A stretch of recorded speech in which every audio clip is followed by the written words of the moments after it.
look at this situation. You have parts of the square where these clashes keep going back and forth with protesters throwing rocks and wielding sticks. Other parts of the square where people are peacefully praying. You have major parts of Egypt where people are going about their business. We don't know what's going on, but obviously these images are a great concern.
That began through the internet, through Facebook and Twitter, have now resulted in one of the Middle East's longest-standing dictators stepping aside is something that no one, not just in Egypt but in the entire region, ever imagined could be possible. The crowds are so happy at this point in time. They've erupted in complete celebration. They're singing, they're dancing, strangers hugging each other, people praising one another, saying thanks to God. Because it's after the revolution, and I'm finally feel secure for my children. Egyptians and their culture and history really deserve freedom. Thank you. And people here saying they've never seen a party like this before, Anderson. It's really, I expect they'll be dancing in the streets all night tonight. They're here in Cairo. Anderson? It's incredible to see these pictures, Hala, that we're looking at from Liberation Square. Right before, we were seeing the overpass, the highway overpass, where just a week ago there were pro-Mubarak mobs throwing rocks from. Looks like there's a large bonfire in one part of the square. Let's listen in.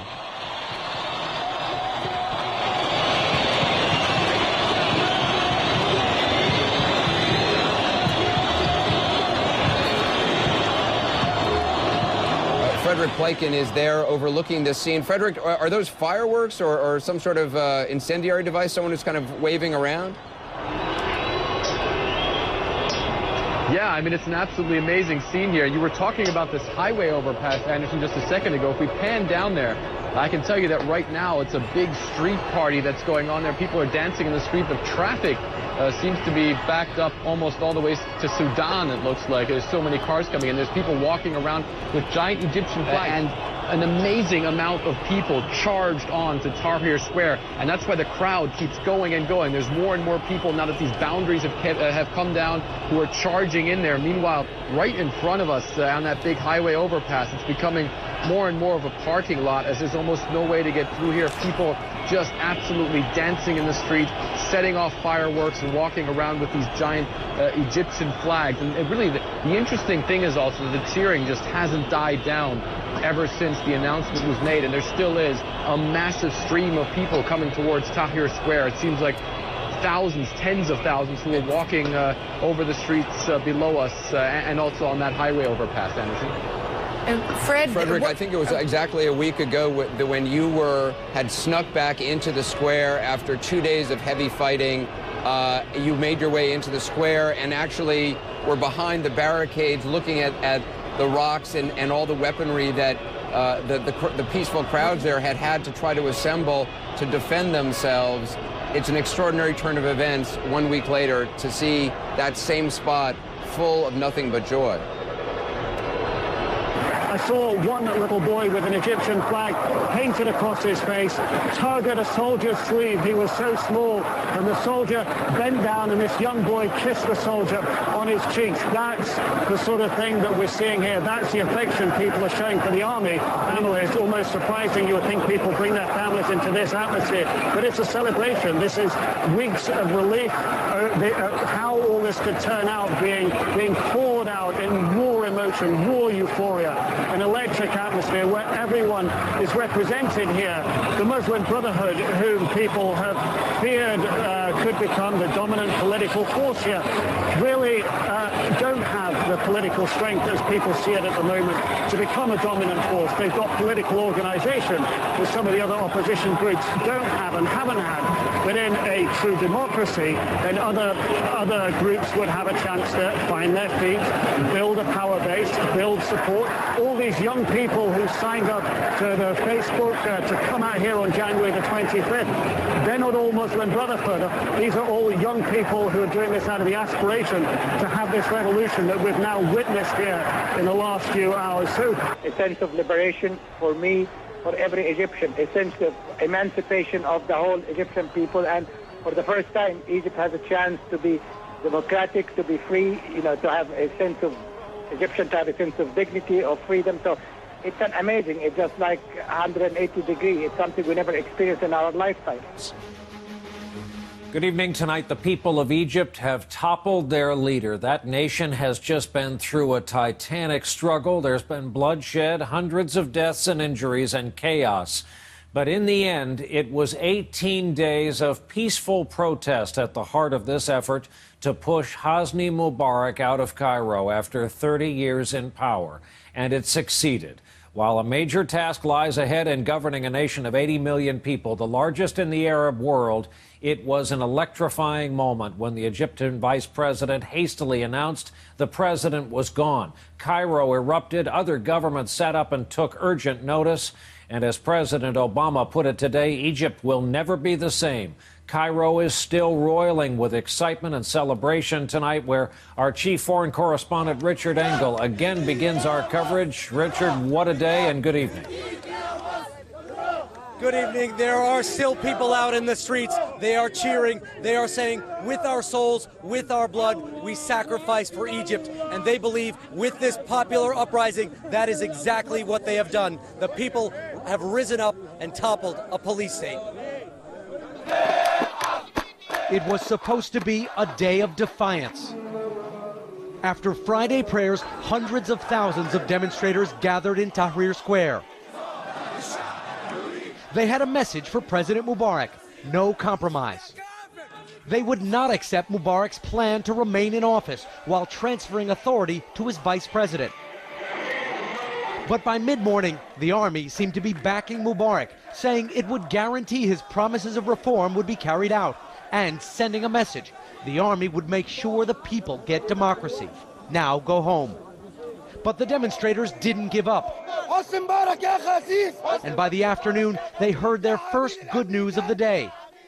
Mubarak had fled Cairo for Sharm el-Sheikh in the Sinai Peninsula, stepping down, handing power to the military.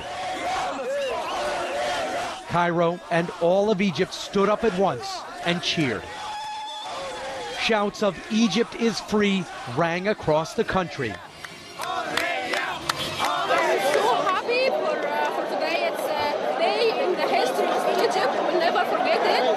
And so began the biggest, most joyful, loudest, wildest celebration in Egypt's modern history. It was a moment when Egyptians said they took ownership of their country. Why are you here? What do you feel today? This is our today. This is our country. This is my Egypt.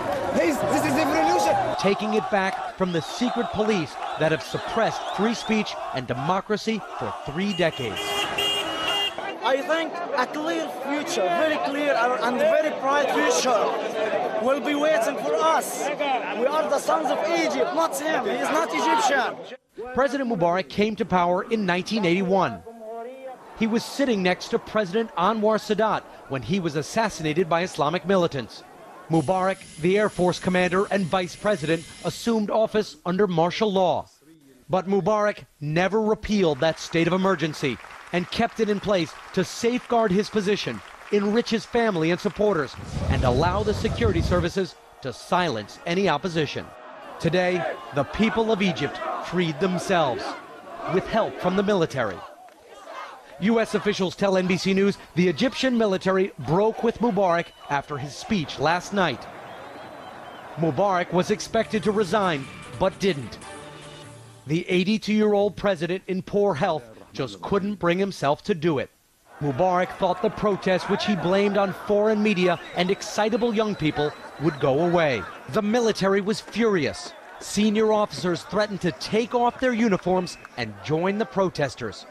With the military and the people no longer with him, Mubarak was finished. Tonight, the military command announced it had taken charge, but has no intention to stay in power. This council is not a replacement for the legitimacy of the people, said a military spokesman. Then, a poignant salute to the 300 Egyptians who died in this revolt. The army called them martyrs for freedom. Egyptians celebrated into the night. But while the military stepped in, it was these people who drove this largely peaceful and determined revolution. They would accept nothing less than Mubarak's resignation. And tonight, after just 18 extraordinary days, they got it. The Egyptian people are free.